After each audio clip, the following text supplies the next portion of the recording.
Hello everyone. Jadi kita di sini akan belajar tentang perkembangan peserta didik. Nah, sebelum itu saya ingin memperkenalkan diri. Perkenalkan, nama saya Nasrawati, program studi pendidikan bahasa Inggris angkatan 22 dan dari Universitas Sulawesi Barat.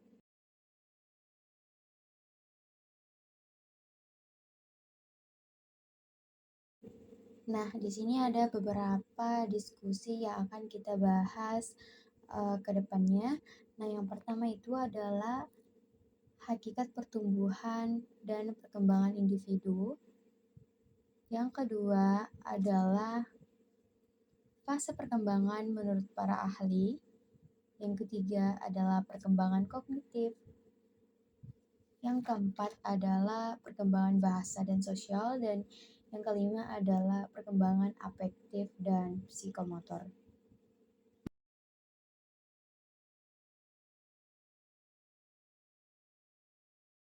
Nah, jadi kita masuk pada diskusi yang pertama, yaitu tentang hakikat pertumbuhan dan perkembangan individu.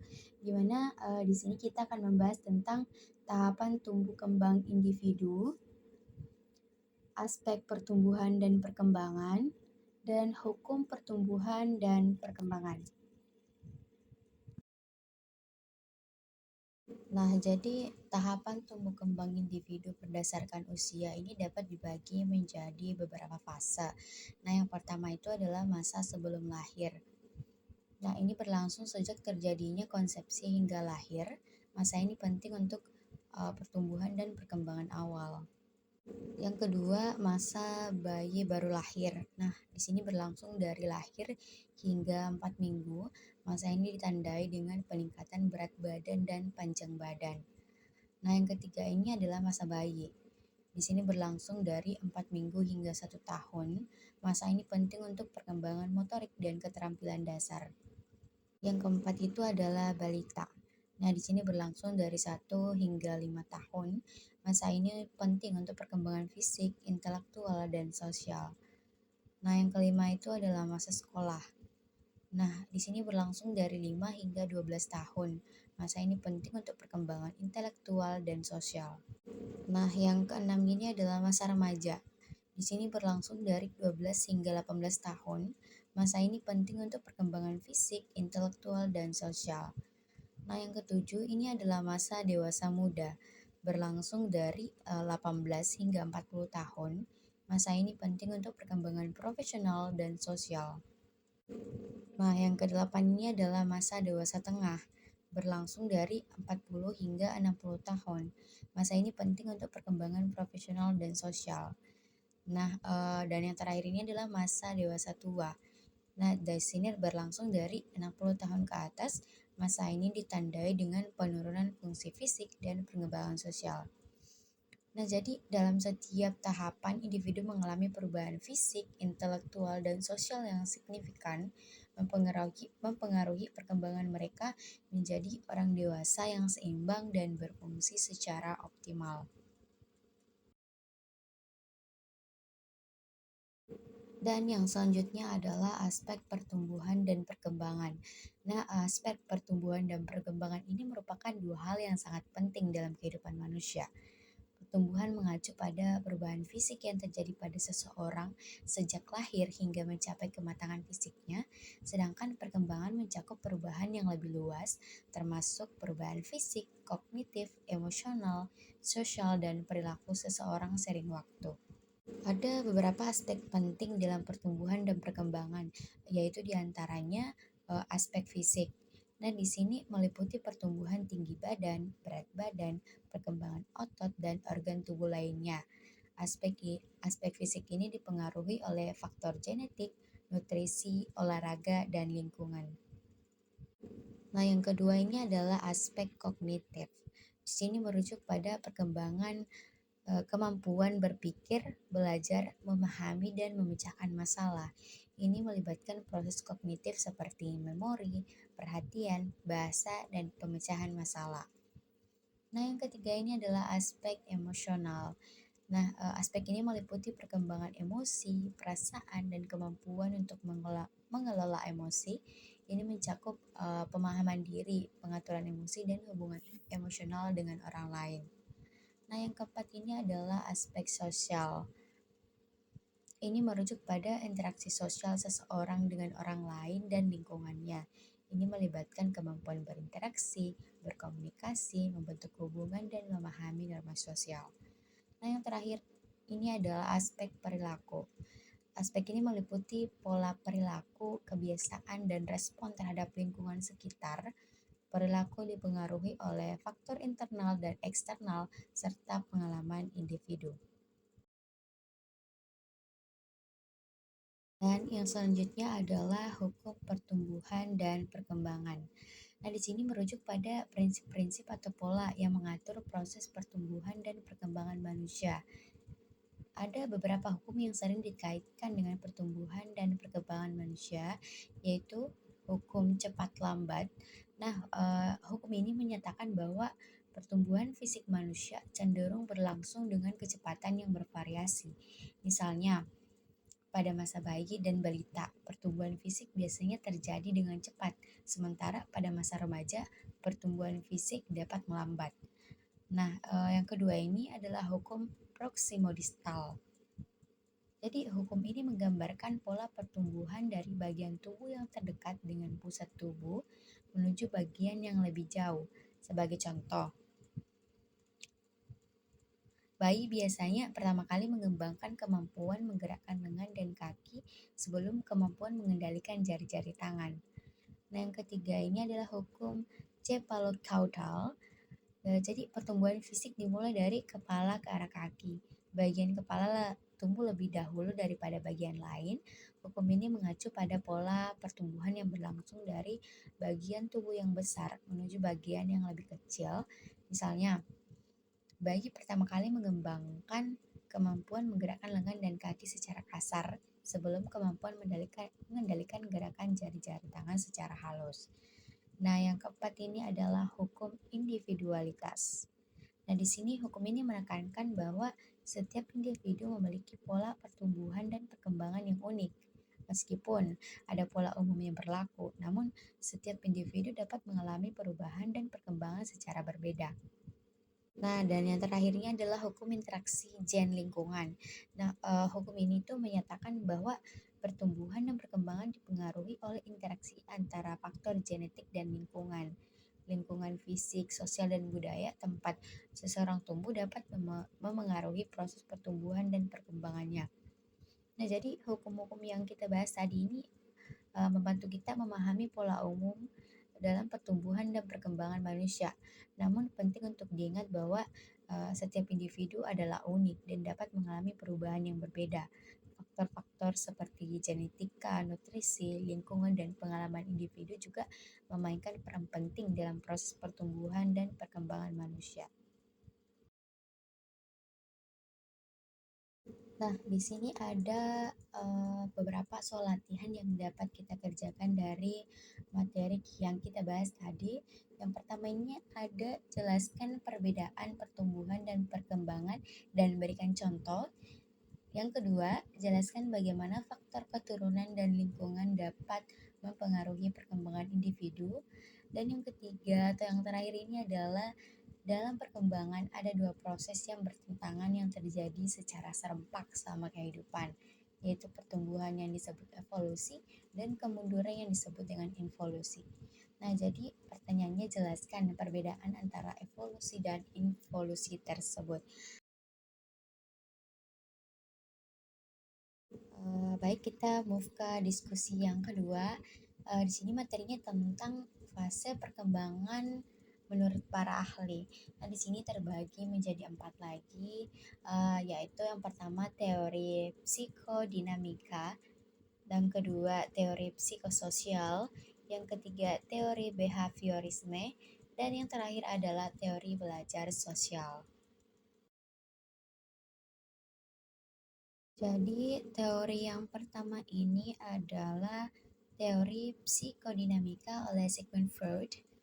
Nah, jadi ini dikembangkan oleh Sigmund Freud yang merupakan salah satu teori psikologi yang paling terkenal dan berpengaruh dalam sejarah. Teori ini menggambarkan struktur dan fungsi pikiran manusia serta bagaimana konflik internal memengaruhi perilaku dan pengalaman individu. Nah, berikut seperti yang nampak di slide, ini ada ringkasan tentang teori psikodinamika. Nah, jadi yang pertama itu adalah struktur pikiran. Jadi menurut Freud itu pikiran manusia terdiri dari 3 bagian utama, yaitu ID, ego, dan superego. ID mewakili naluri dan dorongan primitif yang tidak sadar. Ego adalah bagian yang sadar dan bertanggung jawab atas pemikiran rasional, sedangkan superego mewakili norma-norma sosial dan moral internal. Nah, yang kedua adalah konflik internal. Freud percaya bahwa konflik internal antara ID, ego, dan superego dapat menyebabkan kecemasan, ketegangan, dan masalah psikologis lainnya. Konflik ini sering kali terjadi karena adanya pertentangan antara keinginan dan tuntutan internal yang bertentangan. Nah, selanjutnya atau yang ketiga ini adalah tahapan perkembangan.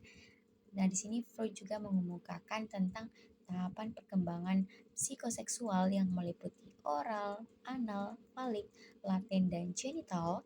Jadi setiap tahapan ini berkaitan dengan area sensitif tertentu dalam tubuh dan pengalamannya memengaruhi perkembangan individu. Nah, yang keempat ini adalah mekanisme pertahanan. Nah, jadi Freud mengidentifikasi berbagai mekanisme pertahanan diri yang digunakan individu untuk mengatasi konflik internal dan kecemasan seperti represi, proyeksi, dan sublimasi. Nah, yang terakhir di sini adalah analisis Freudian. Jadi, metode terapi yang dikembangkan oleh Freud ini yaitu psikoanalisis, melibatkan eksplorasi konflik internal dan pengalaman masa lalu untuk memahami dan mengatasi masalah psikologis individu. Nah, jadi meskipun teori psikodinamika Freud telah dikritik dan dipertanyakan oleh banyak ahli psikologi modern, kontribusinya dalam memahami struktur pikiran manusia, konflik internal, dan mekanisme pertahanan diri tetap menjadi dasar penting dalam perkembangan psikologi modern. Teori ini memberikan wawasan yang mendalam tentang kompleksitas pikiran manusia dan pengaruhnya terhadap perilaku dan pengalaman individu.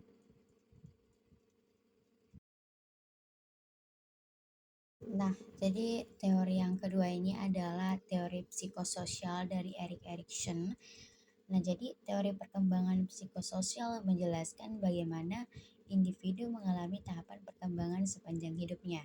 Teori ini terdiri dari 8 tahapan yang saling terkait dan mempengaruhi perkembangan individu. Di antaranya adalah yang pertama ini adalah membangun kepercayaan. Nah, tahapan ini terjadi pada masa bayi, di mana individu membangun kepercayaan terhadap lingkungan dan orang-orang di sekitar mereka. Yang kedua ini adalah membangun otonomi. Nah, jadi pada tahapan ini individu mulai mengembangkan otonomi dan kebebasan, tetapi juga dapat mengalami rasa malu dan ragu. Nah, yang ketiga ini adalah membangun identitas. Di sini individu mulai mengembangkan identitas dan tujuan, tetapi juga dapat mengalami rasa bersalah. Yang keempat adalah membangun integritas. Jadi pada tahapan ini individu mulai mengembangkan kemampuan dan keterampilan, tetapi juga dapat mengalami rasa rendah diri. Yang kelima adalah membangun integritas, tapi berbeda dengan yang tadi ya. Individu mulai mengembangkan identitas dan peran, tetapi juga dapat mengalami kebingungan peran. Nah, yang keenam lagi ini juga membangun integritas, tapi pada tahapan ini individu mulai mengembangkan hubungan interpersonal dan keintiman, tetapi juga dapat mengalami isolasi. Nah, yang ketujuh ini juga membangun integritas, tapi berbeda dari yang sebelumnya. Jadi, di sini individu mulai mengembangkan kepedulian terhadap masyarakat dan meningkatkan kualitas hidup, tetapi juga dapat mengalami stagnasi. Nah, yang terakhir ini adalah membangun integritas juga, tapi berbeda dari yang sebelumnya. Jadi, pada tahapan terakhir ini, individu mulai mengembangkan integritas dan kepuasan hidup, tetapi juga dapat mengalami keputusasaan. Jadi teori ini memiliki implikasi penting dalam pendidikan, termasuk pendidikan agama Kristen, karena membantu individu mengembangkan keseimbangan tahapan demi tahapan dan meningkatkan kesadaran diri.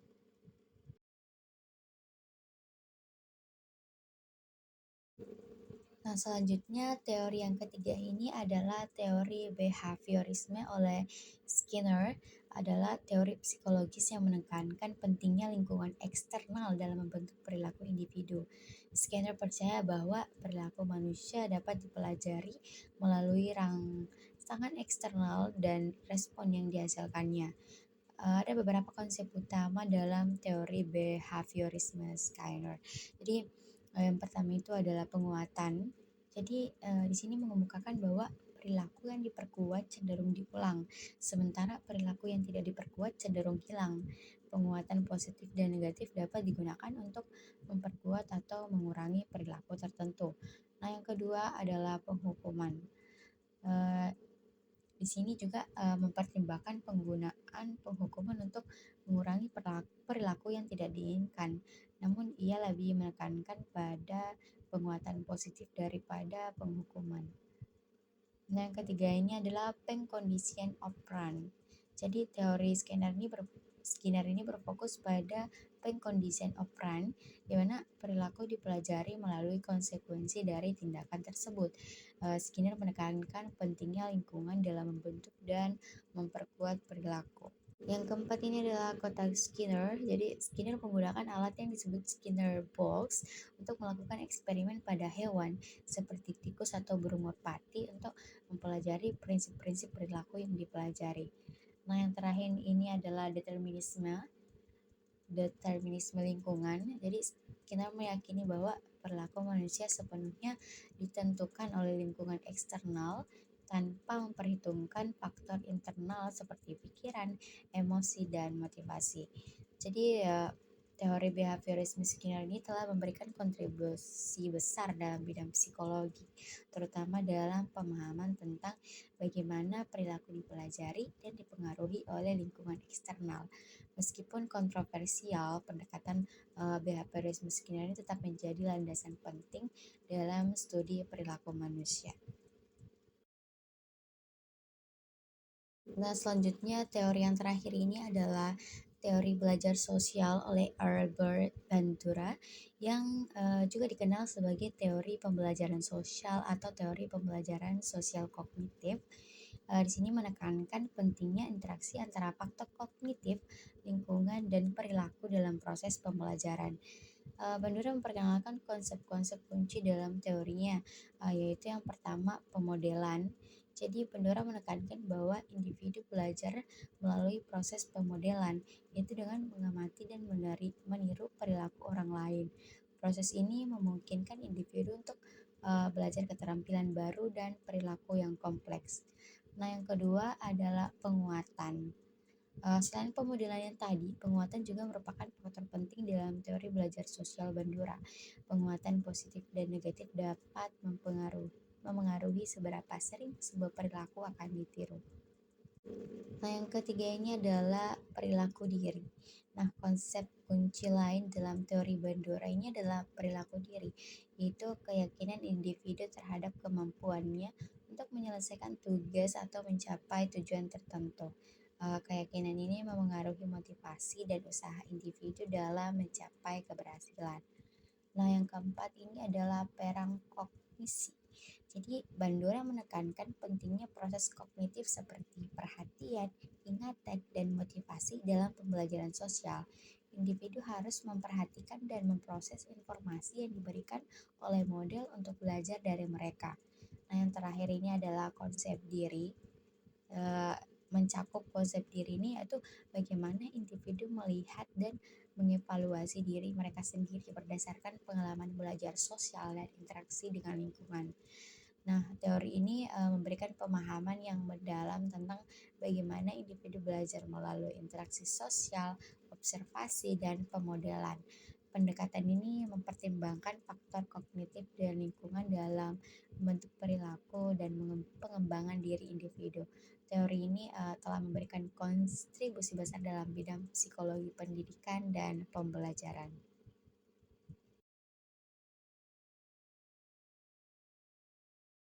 Baik, jadi kita move ke diskusi ketiga, yaitu perkembangan kognitif.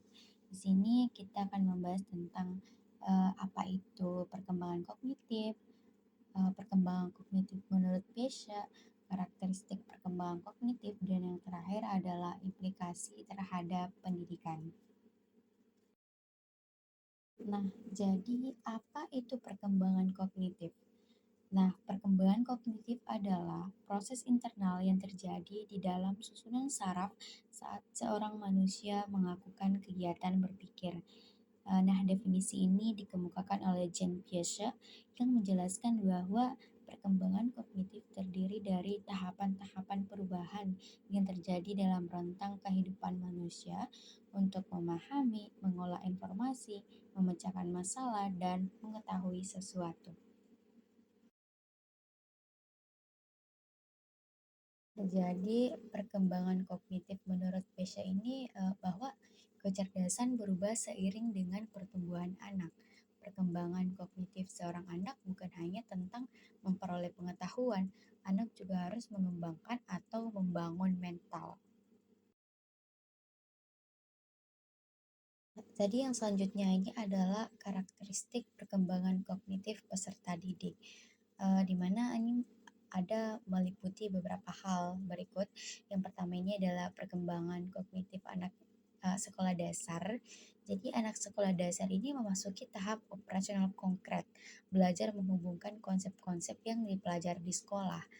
Mereka sedang merasakan atau melakukan sesuatu secara langsung, sehingga guru harus merancang model pembelajaran yang memungkinkan anak untuk bekerja atau belajar dalam kelompok.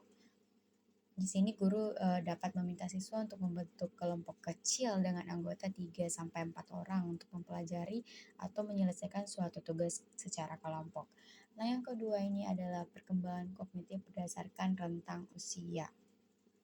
Nah, jadi perkembangan kognitif anak sekolah dasar dapat dibagi menjadi dua bagian berdasarkan tentang umur ya.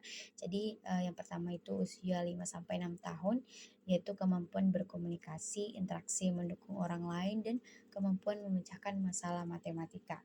Nah, dan di usia 7 sampai 12 tahun itu kemampuan berpikir lebih matang, kemampuan menghubungkan konsep-konsep, dan kemampuan mengajukan pertanyaan setelah membaca sesuatu. Nah, yang ketiga ini adalah pengembangan kognitif dan pembelajaran. Nah, jadi perkembangan kognitif anak sekolah dasar ini sangat penting untuk dipahami oleh orang tua dan guru di sekolah. Guru harus merancang model pembelajaran yang memungkinkan anak untuk belajar uh, atau bekerja dalam kelompok, serta memberikan kesempatan kepada siswa untuk belajar bergaul dan bekerja dengan teman sebayanya. Nah, yang keempat ini adalah pengembangan kognitif dan lingkungan. Ini dipengaruhi oleh gen dan pengalaman yang dimiliki seorang anak. Peran orang tua dan guru sangat penting dalam mengetahui ciri-ciri perkembangan kognitif peserta didik usia sekolah dasar, baik di sekolah maupun di rumah.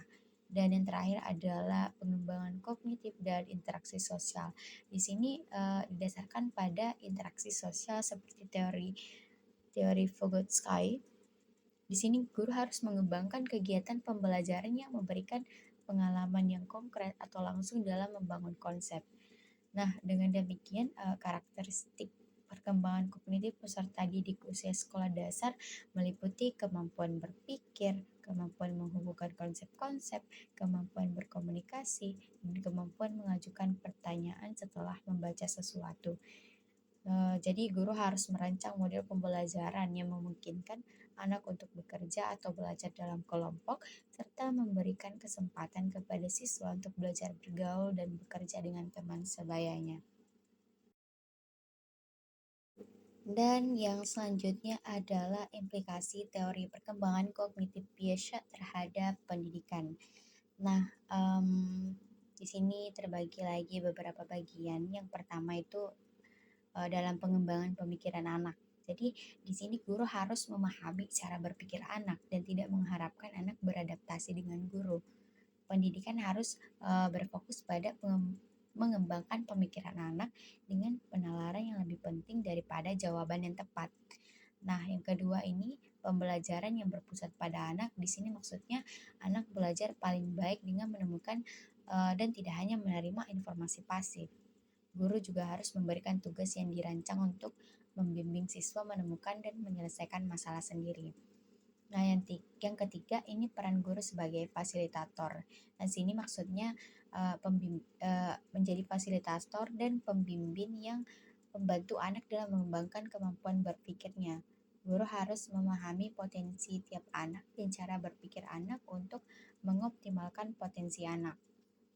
Nah, yang keempat ini adalah penggunaan lingkungan yang positif.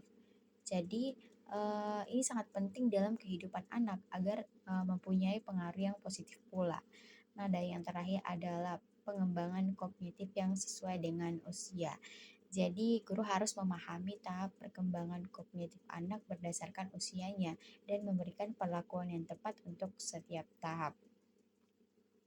Jadi dengan demikian implikasi teori Piaget dalam pendidikan adalah mengembangkan pemikiran anak, menggunakan pembelajaran yang berpusat pada anak, dan menjadi fasilitator yang membantu anak mengembangkan kemampuan berpikirnya. Oke, baik, kita move ke diskusi yang keempat tentang perkembangan bahasa dan sosial. Jadi di sini kita akan membahas tentang tahapan perkembangan bahasa, gangguan dalam perkembangan bahasa, faktor-faktor yang mempengaruhi perkembangan sosial, serta perkembangan sosial peserta didik. Yang bisa kita lihat pada slide tentang tahapan perkembangan bahasa secara umum. Nah, di sini dapat dibagi menjadi beberapa fase. Yang pertama itu usia 0 sampai 3 bulan. Di sini komunikasi hanya melalui senyuman, tangisan, dan di sini bayi mulai mengembangkan persepsi suara dan isyarat. Nah, yang kedua usia 3 sampai 4 bulan itu bayi mulai berkomunikasi dengan lebih banyak gestur seperti menghela nafas, mendengus, menjerit, tertawa, dan menangis dengan nada suara yang berbeda. Kontak mata dengan orang tua dan orang lain pun mulai terjadi. Ketiga, usia 4 sampai 6 bulan. Di sini bayi mulai mengucapkan beberapa silabel untuk berkomunikasi dengan orang tua dan orang lain. Mereka juga mulai meniru suara dan perbincangan dengan cara yang lebih singkat. Yang keempat, usia 6 sampai 7 bulan. Di sini bayi mulai belajar meniru beberapa gestur yang dilakukan orang tua dan orang lain. Mereka juga mulai mengeluarkan suara yang memanggil keberadaan orang tua seperti bo. Nah, yang kelima sini adalah usia 8 sampai 9 bulan, yaitu bayi dapat mengucapkan kalimat yang lebih panjang seperti baba atau mama. Mereka masih mulai mengetahui makna dari kata yang diucapkan. Nah, yang terakhir di sini adalah usia sampai 3 tahun. Di sini perkembangan bahasa anak meningkat, termasuk memahami makna di balik instruksi sederhana dan mengucapkan kalimat yang terdiri di atas 2 kata atau lebih. Di sini juga bayi mulai menjawab pertanyaan dan mengembangkan kemampuan berbicara yang lebih kompleks. Nah, slide selanjutnya ini adalah gangguan dalam perkembangan bahasa. Dapat disebabkan oleh berbagai faktor seperti adanya masalah kemampuan bicara dan bahasa. Nah, di sini maksudnya masalah ini disebabkan oleh otak yang bekerja secara berbeda, menyebabkan anak tidak dapat memahami apa yang dikatakan orang lain dan kesulitan berkomunikasi. Nah, yang kedua ini adalah gangguan pendengaran. Nah, gangguan pendengaran dapat dikategorikan dalam beberapa jenis seperti disebabkan penyakit, kerusakan fungsi di telinga luar, dan lain-lain. Gangguan pendengaran pada anak tidak selalu terlihat secara langsung ya. Nah, yang ketiga adalah speech delay, yaitu keterlambatan bicara yang umum terjadi pada anak. Biasanya terdeteksi pada saat anak berada di sekolah. Nah, yang keempat lisping dan slurring. Di sini maksudnya adalah gangguan dalam pengucapan kata-kata yang dapat disebabkan oleh masalah dalam penggunaan fonasi. Nah, yang selanjutnya itu adalah disfasia, yaitu gangguan otak, tepatnya pada pusat bicara, menyebabkan anak kesulitan berbicara dengan benar. Dan selanjutnya itu adalah disintegratif. Di sini maksudnya gangguan perkembangan bahasa yang terjadi pada anak-anak yang berusia kurang dari 10 tahun, menghambat perkembangan bahasa dan interaksi sosial. Yang ketujuh ini adalah sindrom Asperger, jadi gangguan perkembangan bahasa yang disebabkan oleh autis, menyebabkan anak kesulitan berkomunikasi dengan teman sebayanya dan orang di sekitarnya. Yang kedelapan ini adalah gangguan perkembangan bahasa reseptif. Jadi anak-anak dengan gangguan ini memiliki masalah dalam memahami arti kata-kata yang mereka dengar dan baca. Nah, yang terakhir adalah gangguan perkembangan bahasa ekspresif. Jadi anak-anak dengan gangguan ini mengalami kesulitan berbicara dan sering tidak dapat menyampaikan pikiran dan perasaannya. Di sini ada beberapa cara untuk mencegah gangguan perkembangan bahasa pada anak. Orang tua dapat melakukan berbagai tindakan seperti ajak anak berbicara, ajak anak menyanyi bersama, terapi bicara, dan pemeriksaan rutin. Jadi selanjutnya ini adalah faktor-faktor yang mempengaruhi perkembangan sosial. Nah, ada beberapa faktor, yaitu yang pertama keluarga. Keluarga adalah lingkungan pertama di mana seseorang belajar tentang norma, nilai, dan interaksi sosial. Hubungan antara anggota keluarga, pola asuh, dan dukungan emosional dari keluarga dapat memengaruhi perkembangan sosial seseorang. Kedua adalah pendidikan. Pendidikan memberikan pengetahuan, keterampilan, dan nilai-nilai sosial yang penting untuk berinteraksi dalam masyarakat. Lingkungan sekolah, teman sebaya, dan pengalaman belajar juga berperan dalam membentuk perkembangan sosial individu. Nah, yang ketiga adalah budaya dan nilai. Di sini budaya dan nilai-nilai yang dianut oleh masyarakat tempat seseorang tinggal juga memengaruhi perkembangan sosialnya. Norma-norma sosial, agama, dan tradisi budaya dapat membentuk cara seseorang berinteraksi dengan orang lain. Nah, yang keempat ini adalah temperamen dan kepribadian.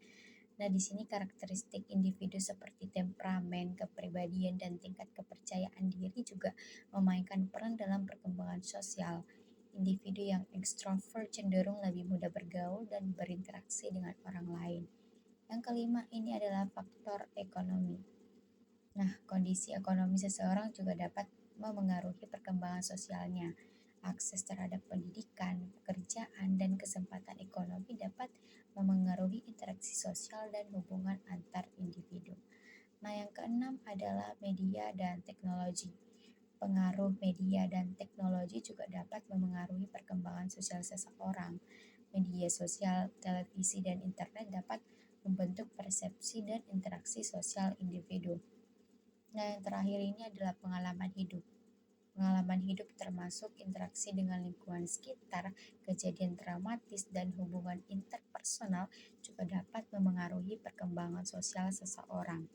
Jadi, dengan memperhatikan faktor-faktor yang disebut tadi, kita dapat lebih memahami bagaimana perkembangan sosial seseorang dipengaruhi oleh berbagai aspek dalam kehidupannya. Baik, slide selanjutnya di sini adalah perkembangan sosial peserta didik. Nah, dapat dipahami sebagai kemampuan mereka dalam menyesuaikan diri terhadap norma-norma dan tradisi yang berlaku. Faktor-faktor yang mempengaruhi perkembangan sosial peserta didik meliputi keluarga, kematangan, teman sebaya, dan status sosial ekonomi. Perkembangan sosial dapat diketahui dari tingkat kemampuan mereka dalam berinteraksi dengan orang lain, dalam bekerja sama. Dalam proses sosialisasi, peserta didik membutuhkan orang lain untuk tumbuh dan berkembang menjadi manusia yang utuh. Faktor-faktor yang mempengaruhi perkembangan sosial peserta didik yaitu keluarga. Seperti yang dijelaskan di slide sebelumnya tadi, bahwa lingkungan pertama dan utama yang memberikan pengaruh terhadap berbagai aspek perkembangan sosial anak. Yang kedua, kematangan. Di sini proses sosialisasi memerlukan kematangan fisik dan psikis. Ketiga, teman sebaya. Jadi interaksi dengan teman sebaya mempengaruhi juga perkembangan sosial. Yang keempat, sekolah. Pendidikan sebagai media sosialisasi yang terarah. Dan yang terakhir adalah status sosial ekonomi, yaitu kehidupan sosial dipengaruhi oleh kondisi atau status sosial ekonomi keluarga. Jadi perkembangan sosial peserta didik dapat dilihat dari tingkat kemampuan mereka dalam berinteraksi dengan orang lain dan dalam bekerja sama. Dalam era modern, perbedaan karakteristik peserta didik perlu dipertimbangkan dan diperhatikan dalam kegiatan belajar mengajar. Baik, kita move ke diskusi yang terakhir. Di sini ada perkembangan afektif dan psikomotor. Nah, jadi perkembangan afektif dan psikomotor ini adalah dua aspek penting dalam perkembangan individu selain perkembangan kognitif. Ada penjelasan lebih lanjut mengenai perkembangan afektif dan psikomotor di slide selanjutnya.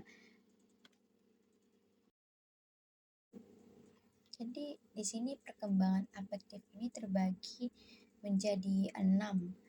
Yang pertama ini adalah emosi. Emosi ini merupakan reaksi yang melibatkan perasaan, pikiran, dan perilaku seseorang terhadap stimulus tertentu.